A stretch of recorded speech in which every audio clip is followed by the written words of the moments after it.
Okay, media మిత్రులందరికీ నా నమస్కారం. 2019లో బ్లూ మీడియా పత్రిక సాక్షి నా పైన ఒక ఆర్టికల్ వేస్తాం జరిగింది. దాంట్లో ప్రధానంగా నేను మంత్రిగా ఉన్నప్పుడు విశాఖపట్నానికి అనేక సార్లు వచ్చాను.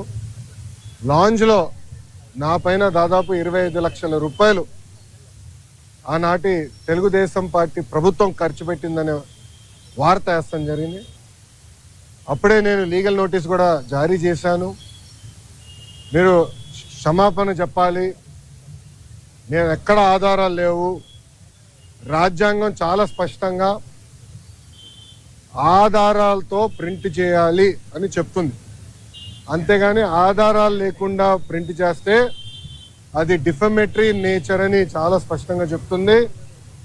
మీరు ఎట్టి పరిస్థితుల్లో రిజైండర్ ప్రింట్ చేయండి అని ఆనాటి సాక్షి కానివ్వండి, అదేవిధంగా దేశవ్యాప్తంగా ప్రింట్ అయ్యే ప్రతి వారం ప్రింట్ అయ్యే మ్యాగజైన్ ద వీక్ కూడా మనం నోటీసులు జారీ చేస్తాం జరిగింది. ద వీక్ అవుతే ఇమీడియట్గా మా దగ్గరకు ఉన్న సమాచారం కరెక్ట్ కాదు, మీరు చెప్పిందే కరెక్టు, మేము రిజైండర్ ప్రింట్ చేస్తామని వాళ్ళు చాలా స్పష్టంగా ప్రింట్ చేస్తాం జరిగింది. కానీ బ్లూ మీడియా గురించి మీకు బాగా తెలుసు. తప్పుడు వార్త పదే పదే రాసి అది నిజం చేయాలని ప్రయత్నిస్తుంది. అదే రీతిలో